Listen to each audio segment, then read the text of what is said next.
Um, we want to encourage you to talk with us about this super important topic. You can do so on the chat, you can raise your hand, and we can give you an opportunity to unmute yourself and share with us what your thoughts are. But let's start off by introducing myself. My name is Dr. Diocaris. I am one of the founders of Restore Health and Wellness Institute. And hopefully you have had an opportunity to join us for other conversations that we've had.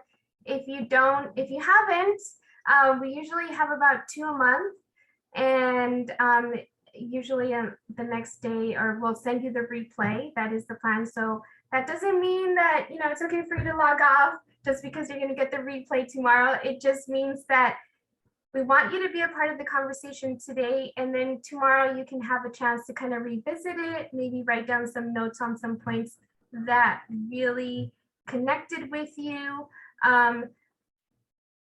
We are focused on, well, my area of expertise is the clinical aspect. So I am a mental health professional, and I do work with clients.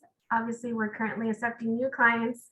But I have focused most of my research and experience on wellness and trauma. And so today's topic is actually, very much in line to what are the types of clients that I work with. So I'm going to give an opportunity for both Yvonne and Alia to introduce themselves. Hello, everyone. My name is Yvonne, and I'm very happy to be here with you today. Thank you for joining us. Thank you for saying yes to you and deciding to connect and join for this special session for more about self-care during grief and trauma. Those are very important topics. And I am co-founder of Restore Health and Wellness Institute, along with Dr. Diocares, and we all are all about focusing on helping, supporting our community and everyone that is in need of support for their mental health and wellness overall. I've been in the field of wellness and healthcare for about 7 years now, and I love it. And I also very, very much need it. So that's why I'm also here today, because I love to continue learning and sharing my journey with all of you. And of course, we appreciate the time that Alia is giving us this afternoon, joining us and sharing her own journey. So thank you so much for being here, everyone, especially Alia. The time is for you. Thanks, guys. Hi, I'm Alia. I am a wellness advocate. I'm a podcaster. I actually just retired from my 9-to-5, and I have other good things coming. So I'm really excited to be here. And I think today's kind of a heavy day. So it was very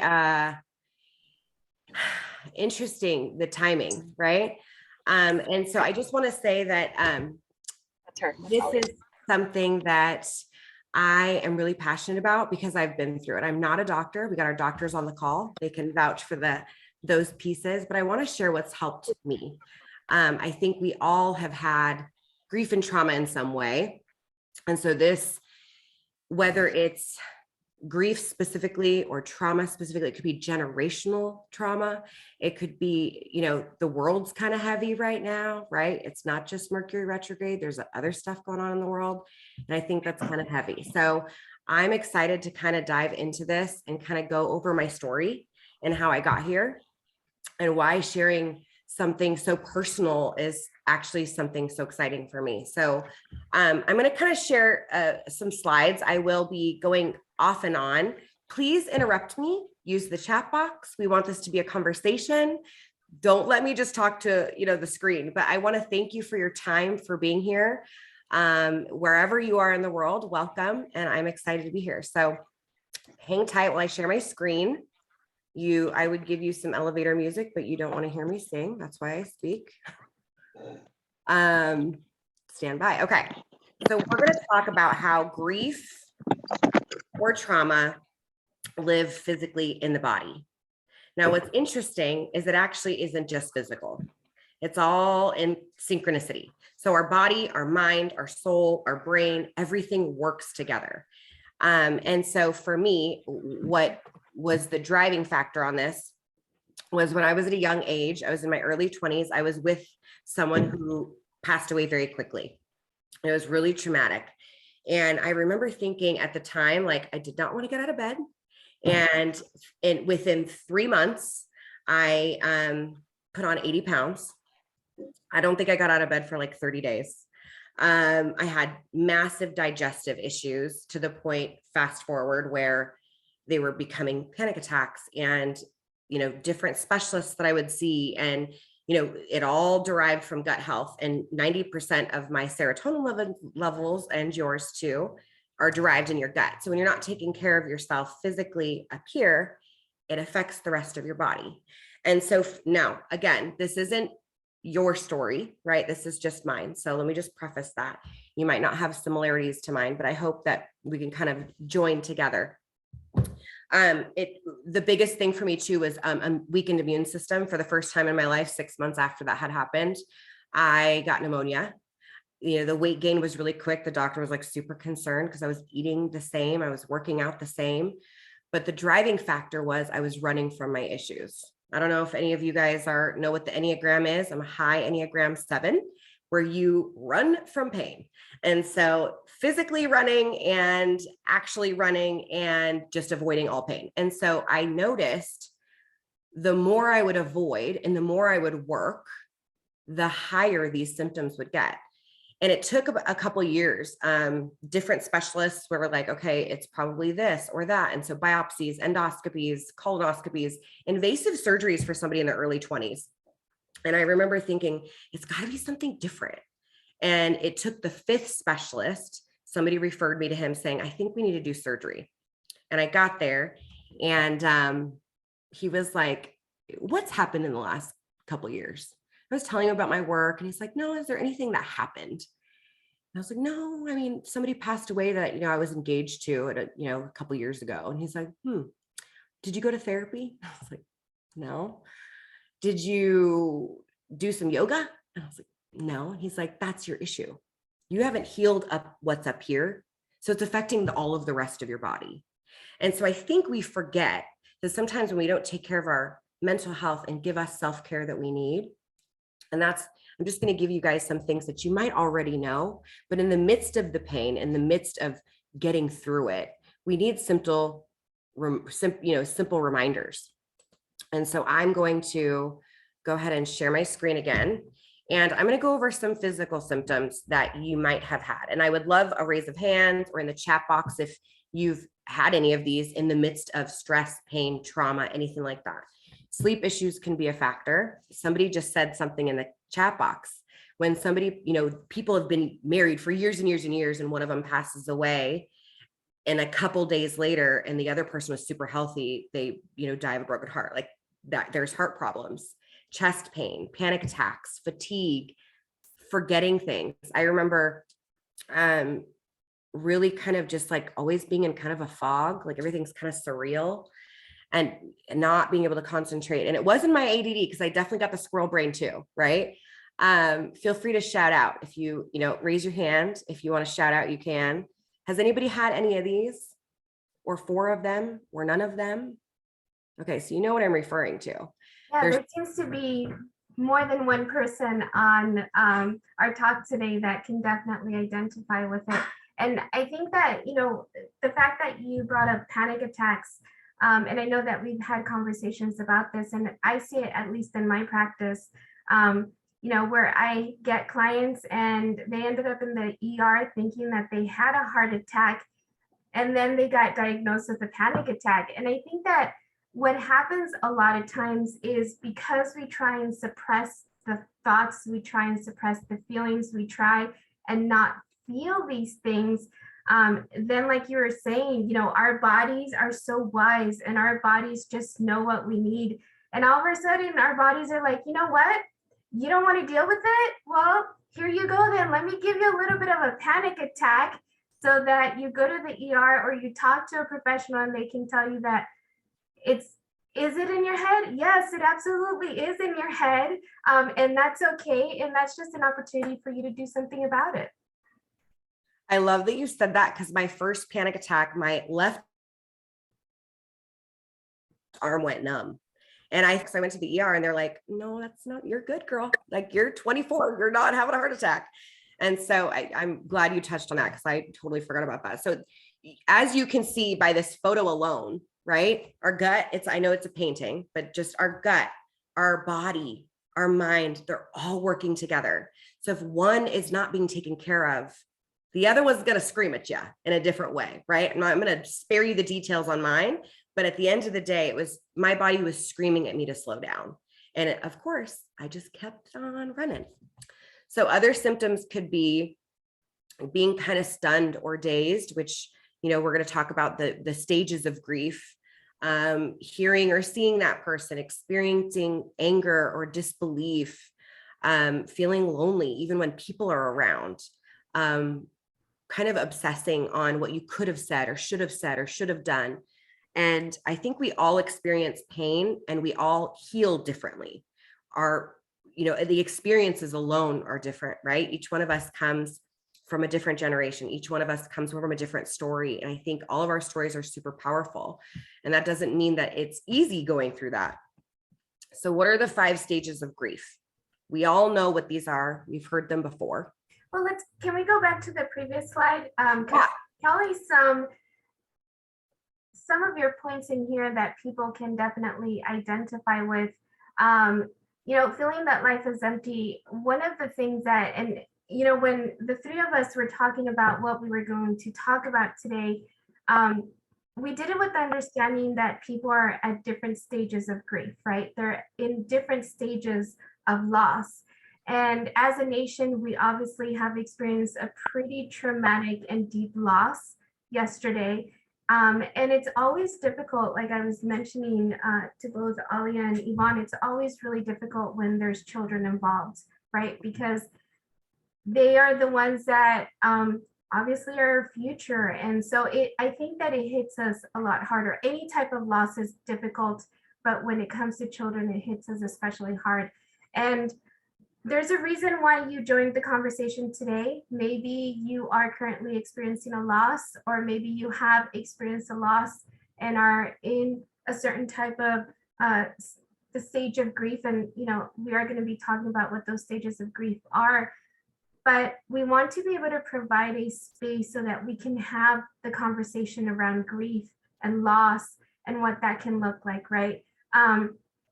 Obviously, there are some physical symptoms and not everybody experiences those physical symptoms. It could look very differently to you, but maybe one or more of those resonated with you. But then there is this other aspect of it, right? There's this mental health aspect of it, it is normal to want to be with that person. It is normal to think that, now that you've lost this person, what is your purpose? Because maybe that person was your purpose. As parents, many times and it's not a bad thing, obviously we need to do it, but we make our children our purpose. And then when they're no longer there, that's when we feel lost, right? And so then we need to find a different purpose. But all of these symptoms in some way or another are a stage of grief in and of itself.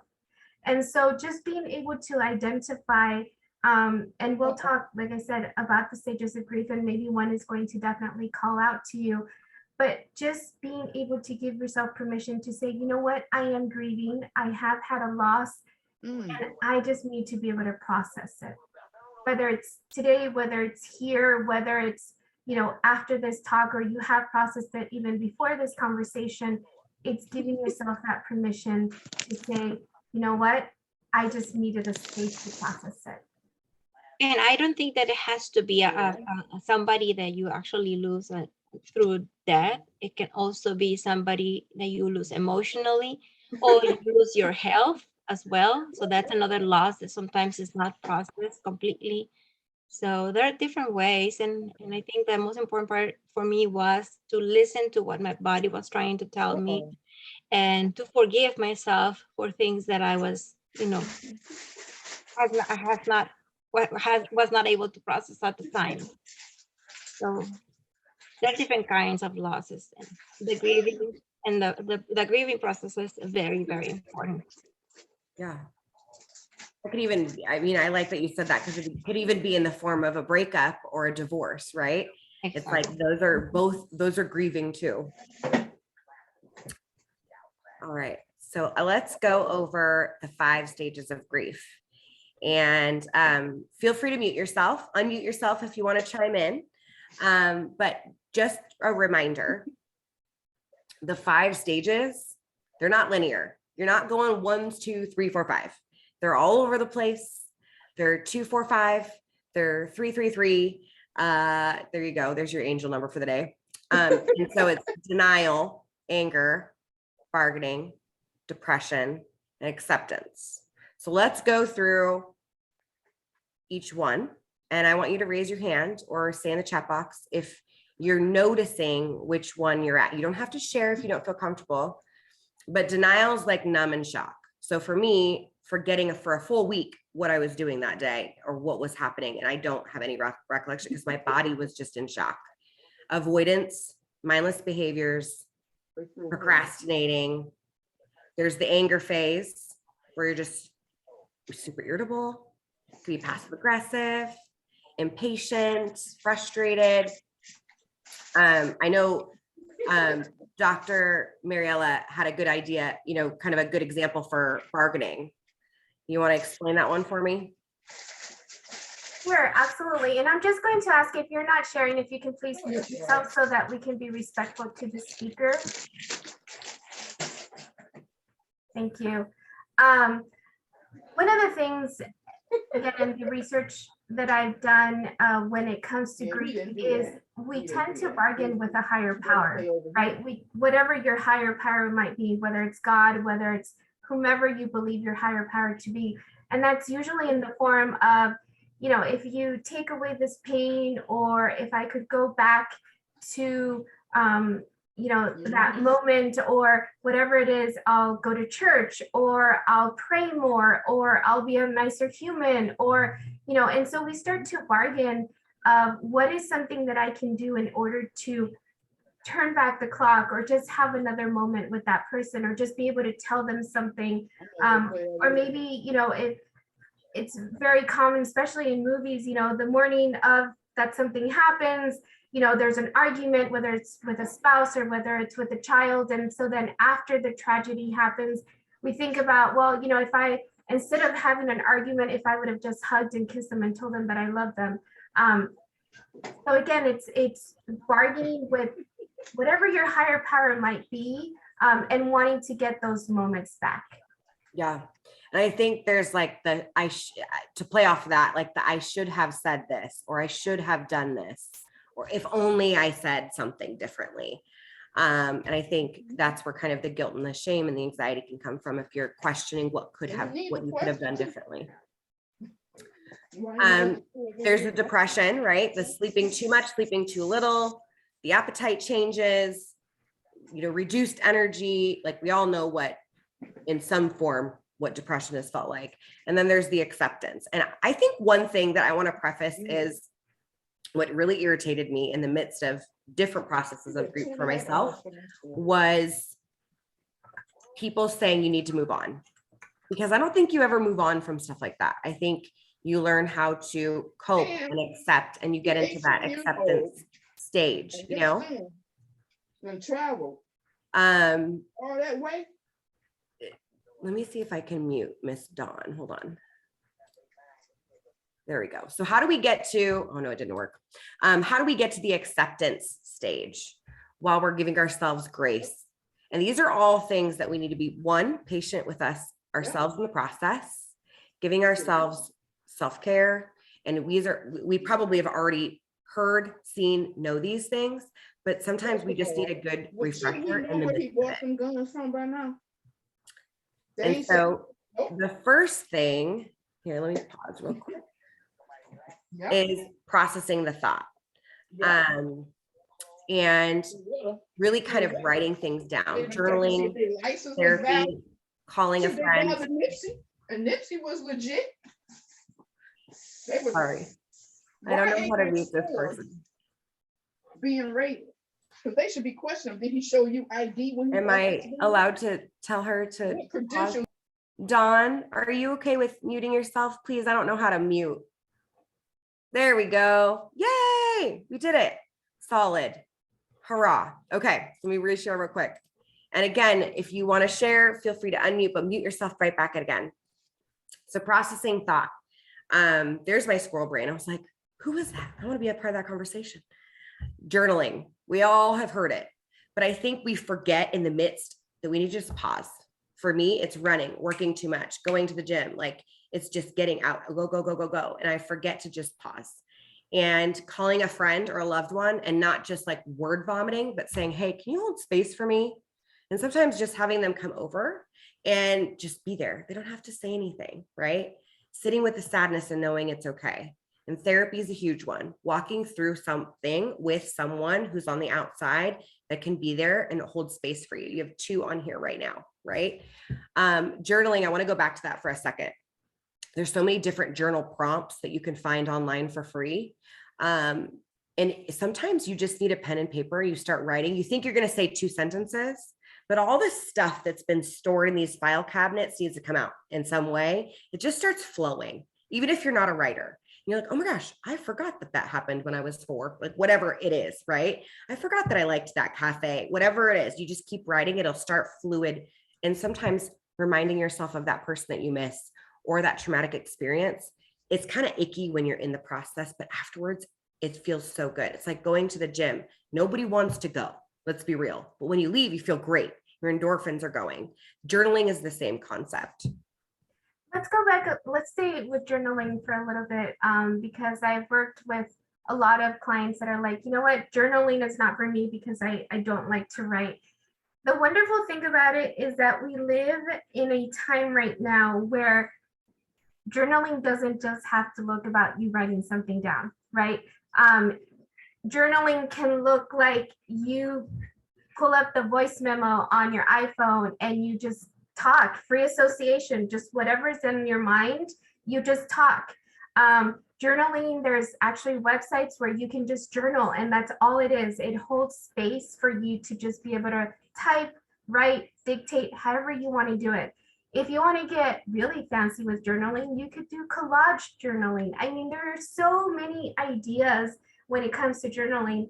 And one of the things that I tell the clients that I work with is, first of all, journaling is about you taking what you have in here and what you've been holding on to, and maybe you're even festering. It's even been festering because you haven't let it go for so long, and it's putting it somewhere else. And what happens a lot of times is because we hold on to something for so long, it becomes this crazy kraken monster that becomes something that we just cannot surpass, right? Something that we cannot conquer. But a lot of times when we put it on paper or when we put it in a different space, we really start looking at it and we start to realize that maybe there is some way that we can work through it. Maybe there is some way that we can process through it.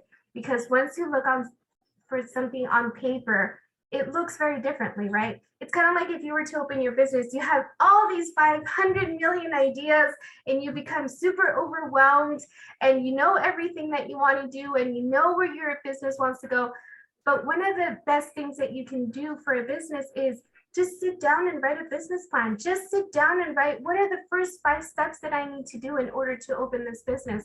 And so a lot of times when we're looking at journaling, it's the same concept, right? It's the same thing about, okay, what are the first 5 steps that I need to do? Whether it's journaling, whether it's whatever it is that I need to do, whether you have decided to get some help through a counselor, through a therapist, through just an emotional consultant, however you want to call them, through a coach. Some people prefer to call it coaching, emotional coaching. But the fact is, a lot of times when we chunk down these big decisions that we've made and we chunk them down into feasible steps, they don't seem so overwhelming. They don't seem to be something that we just can't do. In fact, they just seem to be like, hey, I can do that. I can go on Psychology Today and find somebody that maybe could work with me, right? So it's, again, just chunk it down, just start small, but do it. And again, with the journaling aspect, just put it in a separate space so it doesn't live in your brain. And what happens is it's kind of like when you clear out your DVR, when you delete stuff from your DVR, there's more room for other things, right? Maybe new shows or new episodes that you've been wanting to watch and now there's space. It's the same thing with your brain. When we start to put things down in a separate space, then we leave room for creativity, we leave room for healing, we leave room for other things in our life that can bring us joy and can help us process grief. I agree with you. It can be very difficult to process your thoughts and move forward. In fact, in the chat, I noticed that someone said that they were stuck in grieving and they were very angry. Heather, I believe is her name. And I can relate completely because when I was going through the process, I was also stuck on anger for a long time. So Dr. D, what do you recommend when somebody's stuck in the process and of these stages of grieving? Would I recommend in what sense? To be able to process those thoughts and move forward in the stages of grieving? I think that first of all, and I know that Alia is going to probably be talking about it as well, is just giving ourselves permission to have these thoughts without having any judgment about them, right? Some days are definitely going to be a lot easier to have these thoughts than other days. Some days it's just going to be a struggle.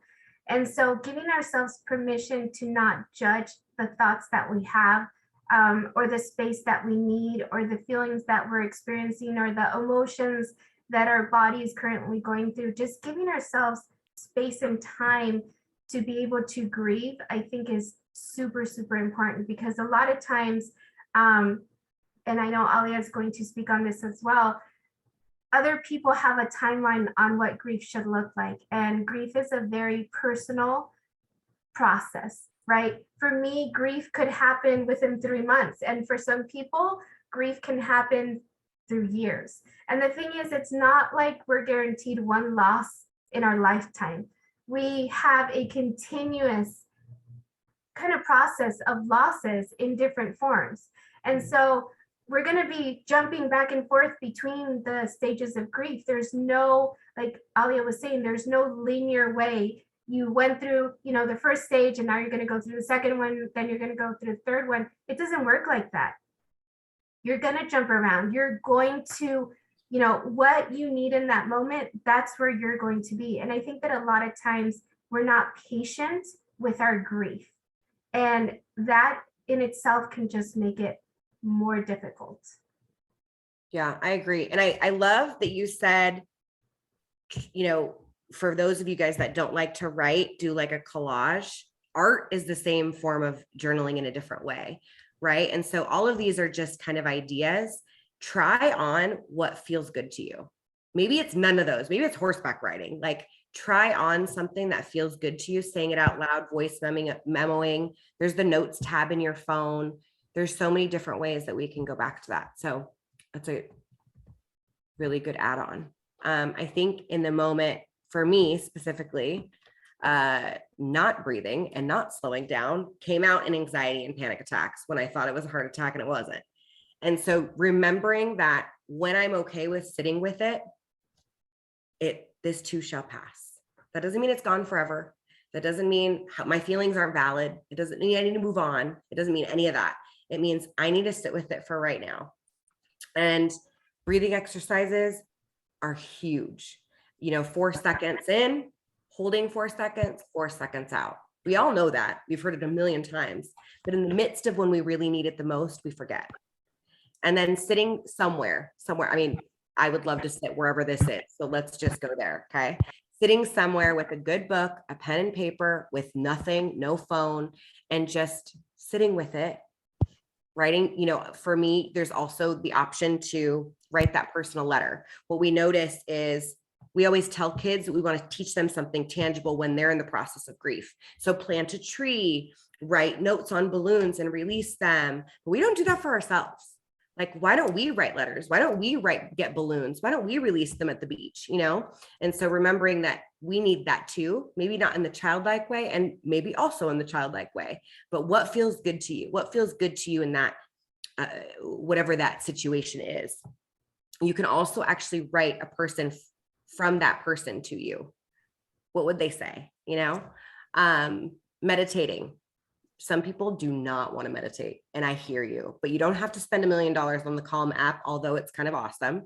You can actually go to YouTube and say 10-minute meditation for anxiety, 5-minute meditation for whatever, 30-minute meditation for grieving. Like, you can literally type it in and the increment of the amount of time, and it's free right there, YouTube. Sometimes they're a little wonky, but you just move on to the next one. So just giving yourself the grace to stay present. Going back to the time, like Dr. Mariella said, was I gave myself 30 days to be sad. 30 days came and gone. I was like, I'm still really sad. Like, why didn't it go away? Right. And then, we had the same birthday. So our birthday comes by. I was like, oh my gosh, this is awful. Like this, I still feel the same way. Like, so it was like revisiting it every year. And it's like, no, you don't give yourself a timeline. Give yourself grace. That's what you need. You also need cake. Okay. Now, absolutely. You always need cake regardless.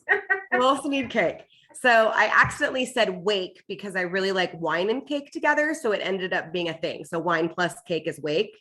But in all seriousness, giving yourself the grace for what you need. If you need sushi takeout, if you need all you can eat sushi, if you need cake, we highly support that. But also, these are foods that fuel your brain and your serotonin levels. So the ingredients in some of these that are listed, I'm not saying go get a bag of spinach and eat out of it. That's disgusting. Like, throw it in a chocolate, like a really yummy chocolate smoothie. But all of these foods that are listed here, or drinks, green tea, they have an ingredient that enhances your mood, enhances your serotonin levels. And also, cake always makes you feel better, right? So let's just really support the cake eating. It could be cake or just anything sweet. A lot of times what happens when we're feeling stressed, and obviously going through the grieving process is stress, we reach for those comfort foods, right? We reach for whatever it is that mom or dad or whomever your caregiver was made for you when you were having a sad day. So that's where the cookies come in, or the muffins, or usually it's the baked goods. Something from the oven usually makes things good. But I think that allowing, like you were saying, giving ourselves permission to have those things can help us kind of jumpstart, the processing, the moving on, the energy that we need in order to be able to process these big feelings that we're having, this huge loss that we've just experienced, regardless of whether it's been years or regardless of it having happened this morning. And usually when we think about loss, we think about the big things, right? Like death or a divorce or a breakup, but we experience little losses as well throughout our day. And a lot of times we don't really recognize or realize that they're a loss, until we're triggered, until something makes us realize that our world is not okay. And one of the things that Alia and I have been talking about, even with Yvonne today and for the past few days, is the fact that we're feeling discombobulated. We're feeling kind of like there's something going on. Like, I'm not feeling balanced. Like, something has me unsettled, and blame it on whatever you want to blame it on. The good thing is I feel like I'm not in this alone. Apparently other people are feeling discombobulated as well. But that's just more of a reason for us to be gentle with ourselves and say, you know what? These last few days, I needed those 15 extra minutes in bed. I needed, to go get an iced tea from Starbucks or wherever. I needed those 15 minutes with my coffee just to breathe in the morning in order to get through the day. And so, establishing these routines, establishing these positive habits are going to help us through the grieving process as well. Yeah. And then reaching for the comfort food. I would love to hear what everybody else's comfort food is. Can you guys share that with us in the chat box? For me, it's carrot cake and wine. So share away. I want to hear what you guys think. You know what? Anything chocolate, anything, and it has to be milk chocolate. It can't be like white chocolate. It's got to be like milk chocolate. I don't care if it's strawberries and Nutella. That stuff is good. Oh, sidebar, guys. If you ever want a quote unquote healthy treat and you like Trader Joe's, get a bunch of berries, cut them all up, and then do a Greek yogurt with their version of Nutella. It's like an almond spread. Mix them up to die for. Ice cream, spicy food. Heck yes, girl. I got the spicy food. Banana pudding. Baked bread. Oh my goodness. Yes, with a ton of butter. That stuff is so good. Yes. Chocolate hummus. Ooh, that sounds I think that's at Trader's too. Yeah, I've heard it's really good. I haven't tried it yet. Popcorn, coffee, ice cream. Yes, Dawn, I will be getting them. We are not a paid ad by Trader Joe's, by You're the not. way. We have two Trader Joe's comments. No chocolate. Okay, this is Anything all. ready? Yes, absolutely. Anything banana pudding with soft vanilla wafers. Oh, that stuff is so good. I've actually never tried that, so I will be trying that later this evening. Yes. Thank you for that. These are all amazing. Thank you so much for everyone. Chips and salsa? Yes, absolutely. I loved the anything spicy, so I'm supportive of that. Chocolate and then afterwards. Yes. So for me specifically, and there's actually somebody amazing on this call that was one of these people. I was in bed for 30 days after like literally turned my phone off, didn't talk to anybody. And my best friend and my mom showed up at my door and were like, take a shower. We're going on a drive. Here's some ice cream once you've showered. Let's go. And they didn't say you need to move on. They didn't say you got to get going. Like they were just like, come on, let's start the day. And I remember my mom brought over flowers and she's like, whenever you're having a bad day, put flowers around your house. Trader Joe's, again, side hack, or Target, cheap, awesome flowers. And so I'm not telling you to read Hal Elrod's books. You have this strict, boring routine. Everybody needs something different to fuel them in the morning, right? I don't really want to work out in the morning. That's just not my time to work out. But I do want to make my bed. I want to read 10 pages of something. I want to drink water because that's the first thing I'm drinking. So I want you not to look at this like, oh my gosh, you're going to give me a to-do list. But sometimes we give all day long. And sometimes we're depleted because we're in a space where we can't give anymore. And that morning, even if it's 20 minutes before the kiddos are up, give that self to you. Maybe it's just laying there with your coffee, doing nothing. What can you do to fuel yourself and give to yourself before you start giving to everybody else?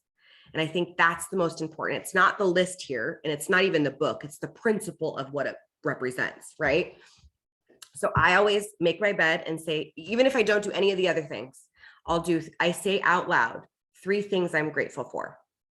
And the reason I do that is because sometime in the midst of pain, in the midst of really being in it, it's hard to think about what I'm excited about or happy about or grateful for.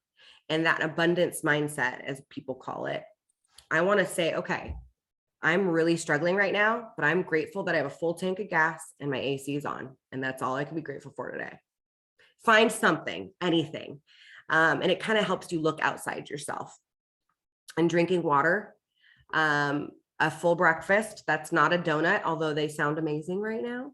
And hey, if you need cake, by all means, don't have guilt, do it, right? There's nothing wrong with starting the day with cake. I mean, you want to call it a muffin with frosting, whatever works for you. It is a muffin. Yeah, right? if it's a blueberry in it, then you're good to go. Exactly. You're getting your fiber, you're getting your fruit, come on, there's nothing wrong with that.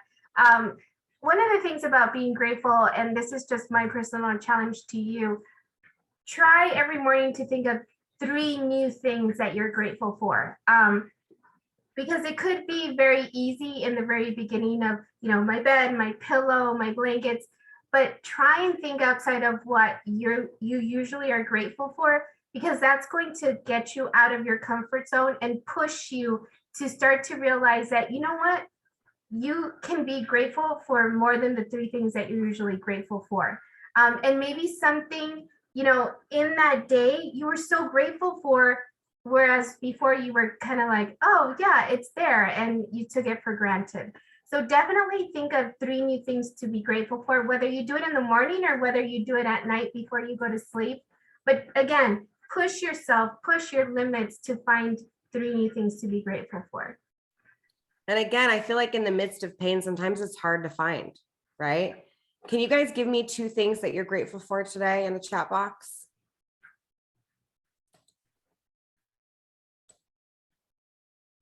Heather, I don't have teenagers, but my mom used to yell at me in the morning too. So props to you. What are 2 things your cats and your books? Yes. Love that, Ellen. Family and pets. And chocolate hummus. I remember that, Dawn. Honestly, I think that pets were put on this earth to not just be our emotional support animals, but to help us realize that they're such a huge component to our mental health, and definitely something to be grateful for. Even cats, not a big fan of cats, but even cats, they have their own personality, and sometimes they just make us laugh, and that's what we needed in the moment. Yeah, and they can sense when we're having a hard time. They always come around and help us out. So I want to talk about moving your body. Now, I'm not talking about going to CrossFit and making yourself throw up. That's not what we're talking about here. I'm not talking about a diet program. I'm not talking about a boot camp, although you might want to do kickboxing in a boot camp if you're in the anger phase, okay? But I'm talking about in moving your body when you're like, I don't want to get out of bed, go for a walk. Just get down those stairs, do a stretch. And Dr. Mariella just told me that there's yoga in bed. Like, I didn't even know that was a thing. That is awesome. You don't even have to leave your bed to stretch.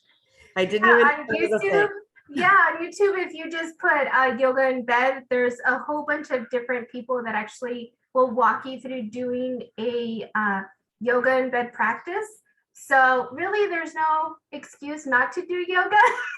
I mean, there's face yoga, there's chair yoga, there's all kinds of yoga. So yoga has definitely evolved, and you don't need to move like a pretzel in order to do it. Even those of us that are unpretzel-like are able to do yoga. So, and it's not just about stretching with yoga. It's a lot about controlling your breathing. It's about finding your balance. It's definitely one of those amazing exercises to help ground yourself. And a lot of times, at least the person that I follow and I do a lot of her practice, she's always about you're exactly where you need to be in this moment. There's a reason why you're here. There's a reason why, you are doing this or this is happening. And, it's a very positive outlook of, yeah, this may be a really crappy moment, but maybe it's also a learning opportunity for me. Yeah, I love that. From a physical aspect to play off of that, it really helps yoga and the breathing part of it. Pilates bar, similar. It helps our organs actually work better, right? I am not good at dance, but I'll dance because it helps my body get more flexible. It's the same concept with yoga. When you're breathing, everything starts to work better internally. So it really serves our brain, but also other organs in our body. And again, if you're in that anger phase, go to a kickboxing class. Highly recommend it. That will get all your anger out. Or at least here in Southern California, I don't know if you guys have heard of it. There's such a thing called a rage room. Ooh. Yeah. So basically all you do, I haven't been, I'm kind of saving it for when I'm really, really mad. Or just have the time to go. But basically it's just a room and you can break things, or you can just throw paint on the walls, or literally anything that's going to help you work through your rage. It's a safe place for you to break things or destroy things. Not going to recommend that you pick a room in your house and just start throwing things. Probably not a great idea. It might help you with your anger. But yeah, definitely a place where you can work through your anger. Yes, axe throwing as well. I believe in that same place they have axe throwing. So you have them there as well. See, so it's not just a California thing. Apparently it's an all over thing. So if you haven't looked into it, I would encourage you to explore it and see. Maybe it could become your new coping skill. And they give you goggles and a helmet so you can go ham. So that's the coolest part. Like, you could just go crazy in there. I love that. It's a safe space. Oh, last one is, I'm not a hiker. I'd rather just see the view and like somebody helicopter me there. That's not really feasible, but let's be real. But if you are, and that calms you down, there's an All Trails app. Wherever you are in the world, you can find a trail near you, and you can actually put beginner, immediate, intermediate, advanced. Be kind to you. Like, we're kind of joking about the whole cake thing, but like, really just give yourself some grace, right? There's enough stuff that we can't see that's heavy in the world, plus our day-to-day, plus coping through something that, whether it was a generational thing or a current situation that you're going through or grieving process, it's heavy. And I think we have to give ourselves that grace. So dancing in your kitchen while you're making breakfast or dinner, right? We're already going to make ourselves food. Dance while you do it. Put on some YouTube dance class. Eat cake. Again, I don't know why I'm on a cake. I normally would go for the cookie, but I'm like all on a cake kick lately. Cake kick. Say that. There's some good cake out there. Yeah. You know, if you have Spotify, I recently, I'll admit this to you guys, and it's the first time that I'm admitting it. On Spotify, you can actually create your own playlist. And so I recently created my angry workout playlist.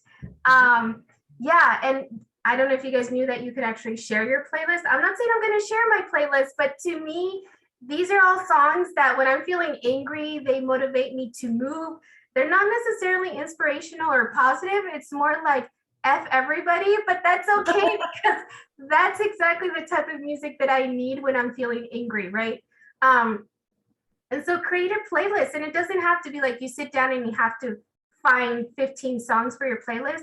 It could just be a playlist that you start, and when you find a really good song, you're like, hey, I'm going to add it to my playlist. So again, not sponsored by Spotify, just saying that Spotify has some pretty cool features that I recently learned about. And I was like, you know what? I'm going to create my own angry workout playlist. And it's worked out so far. Whenever, and I have been angry a lot lately, I put it on and I'm like, yes, this is what I needed to hear. I actually really want you to share that with us. Okay, I'll see if I can. Because I could use it at the gym for sure. Turning your phone off somewhere, even if it's 10 minutes, even if it's 30 minutes, like going somewhere peaceful for you, whatever that looks like, and turning your phone off and being present, laying by any body of water. You know, I don't know if you're into horoscopes, if you're a Cancer, you want the body of water. If it's a good book, if it's a pen and paper, maybe it's nothing. Maybe you're just in the water. Putting flowers around your house. We already gave you like the Target and Trader Joe's cheap, but awesome flowers that bloom and they last. Or farmer's market. Oh, yes. Support local farmer's market. Yes. So pretty. Yes. Go ahead. Drinking a crap ton of water. And this is why you're going to have to pee every 30 minutes and then you're going to forget that you're having a bad day. Let's be real. Like, yes, I could tell you all the physical reasons why it would be good, but really you're just peeing all day long. So you're in a good space because you just keep going to the bathroom. You keep forgetting.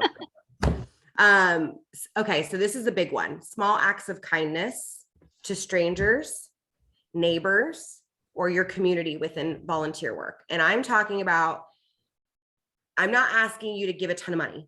I'm saying go take cookies next door to the elderly person. Go, the person that can't really leave their house because they're older and they don't have family around, go get their groceries when you're going to go get your own. Volunteer in the community. Pay for the Starbucks behind you, the person behind you. Whenever I'm having the worst day, I try to think of who can I bless today? Maybe it's a smile and just holding the door open and saying, have a great morning to someone, right? It doesn't have to be anything drastic, but when we're in the midst of pain, it's hard to look outside of where we're at. And so when we start focusing on how can I bless someone today? How can I make someone's day? Maybe it's smiling. Somebody cuts you off and you just smile and wave and nod and let them over, right? On the freeway. Whatever that looks like to you, giving to someone that can't give back to us is really powerful. And then positive self-talk. We have 60 to 70,000 thoughts per day. 83% of them are negative. And there's like 90 something that are repetitive. So what are you telling yourself? Are you beating yourself up for eating the cake? Are you mad at yourself because you literally just binge watched a show and you just couldn't get out of bed because you needed mental health day? Like, give yourself that grace be kind to yourself. And every time you say something negative to yourself, say 2 amazing, kind things to yourself instead. Like flip it around. Like, wait, I call my fear Fiona. So name it, right? Fiona, get the F out of here, right? And then I'll say two nice things to myself, because it's a practice. We don't even realize that we're doing it all day long. I'm curious, and I put it in the chat, but how are you kind to yourself? What are some things that you do for yourself to be kind to yourself? And if you're not kind to yourself currently, again, my challenge is, how can you be kind to yourself? These are super amazing ideas, and it's a great start if you aren't being kind to yourself. But I'm curious to see what are some other ways that people are being kind to themselves. I'm seeing caring for plants every day. Yes, plants definitely have a tendency to bring us joy, especially if you sing or you talk to them. Doing a jigsaw puzzle, bless you, I don't have enough patience for that, but definitely that works for some people. Yes, sleeping in, oh my goodness, naps. How awesome are naps? I don't know why we stopped taking naps after a certain age. I honestly, and I know that when we have a physical location for my companies, we are going to have a nap room, because naps are necessary for sure. Let's see, going to No. Yeah. Yes, letting the house be untidy. Yes, absolutely. Sometimes that's what we need. Yes.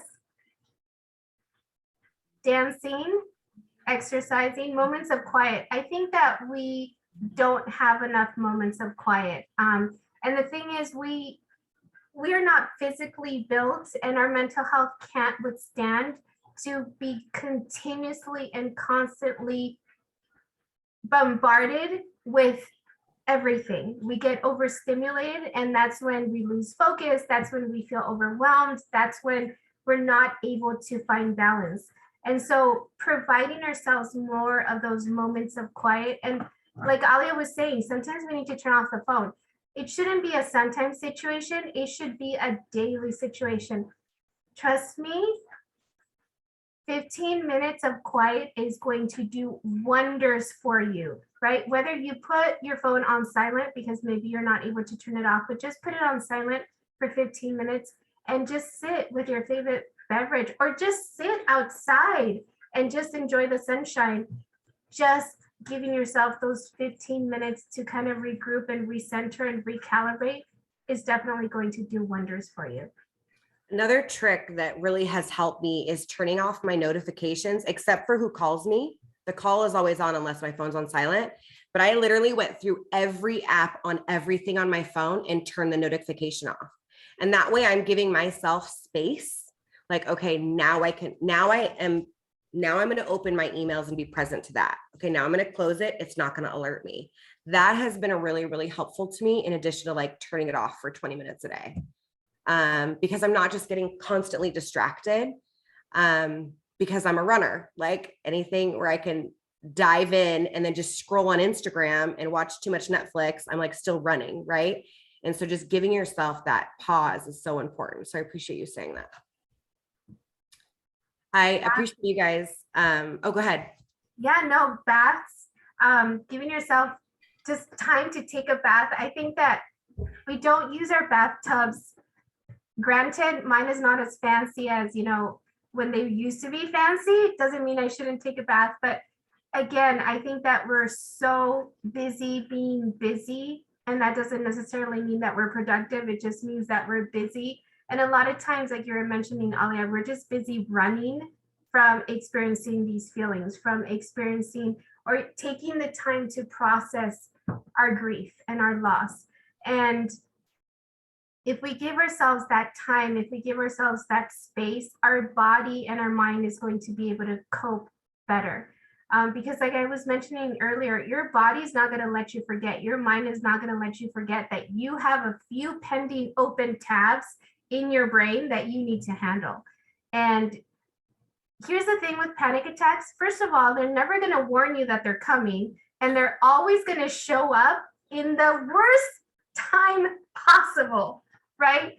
And so again, instead of us being reactive to these perceived negative, because they're really not negative, they're just thoughts and feelings that we have, let's be proactive.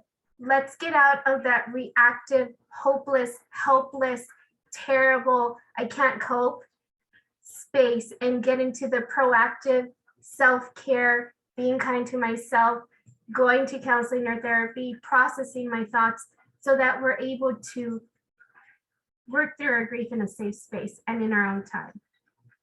Yeah. I want to close with another story. So this was actually kind of a hard one for me because I'm in the midst of grief currently. And I think it's hard to, again, I'm going to go back to, I don't want to move on. And I don't want anybody to tell me like, it's time to move on. And I don't want anybody to tell me that, there's a reason for everything. Sometimes there's not. And sometimes it feels really icky. Let's be real. And I just use the word icky. That's gross in itself. So here's a good quote that says, "It is in the darkness that one finds the light." And there's a lot of different reasons why we would go through darkness.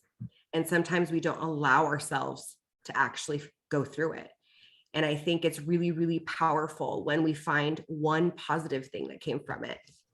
So fast forward, this was a couple of years ago. My cousin got in a car accident and she was 17. She was going off to college. She had a full ride athlete scholarship.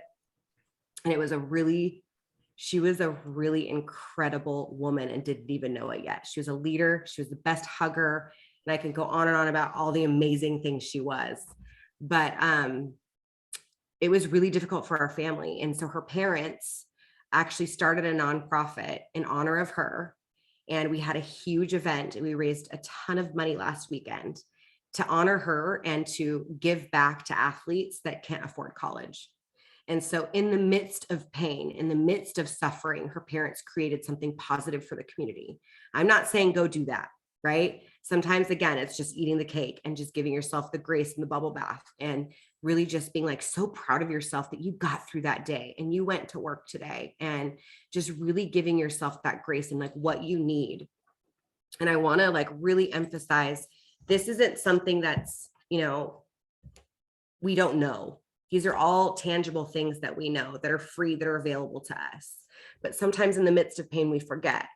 And there's so much availability and community. And this is a perfect platform for just giving yourself this space, So I really want to thank Yvonne and Dr. Mariella for giving us this open space as a safe space for a heavy topic. And I just really appreciate your time. And I'm going to pass it back to you and let you close. Definitely. Thank you so much, Alia, for allowing yourself to be vulnerable. This is a topic that is perfect time to talk about. Again, not just because of the loss that we experienced yesterday as a nation, but just all the losses that we have all experienced individually that we need to honor and just validate. And again, thank you for sharing your story, sharing your journey, and for being honest and saying that there are still some days that are going to be a struggle. There are still some days that you're still in the midst of it and you need those supports. You need to kind of take your own advice, right? And that's one thing that we usually, when we're in the middle of it, it's really difficult to take our own advice. But I would encourage you, come back and watch this recording. We've talked about a lot of amazing ideas, a lot of amazing coping skills. And I'd be curious to see, what are some other things that you could add on to the conversation. We will be sending the replay in the next few days. And we're also thinking about doing a part 2 where we're going to be talking about, Alia has some amazing ideas of some great activities to help us process grief. So be on the lookout for when part 2 of this will be happening. And we'll let you know. Hopefully it's going to happen in the next couple of months, but thank you again for giving us your attention and letting us provide a space so that we can talk about this topic. I think do we have time for a quick question? Yeah. So Rhonda asked, even though you've done what you've done, how do you give yourself permission to provide yourself self-care without feeling guilty? And do you want to answer that one? Do you want to all answer that? Because I think we all do it differently. Yeah. I think one of the things, the first step, at least for me, is kind of pausing and realizing that I'm not giving myself permission. And I know myself enough to know that when I start to engage in certain behaviors and not necessarily healthy behaviors that I know are not healthy for me, it's kind of like my warning system going off and saying, hey, something is not okay. You need to give yourself space to do some self-care. Other than the fact that I have an amazing team and a lot of friends and people that I know that are constantly on my butt about you work too much and you're not doing enough self-care. So that's also a good thing and a bad thing because it holds me accountable. But it also allows me that pause to say, you know what, you're right, I'm not. And I can feel it. And we all know when we're feeling overwhelmed.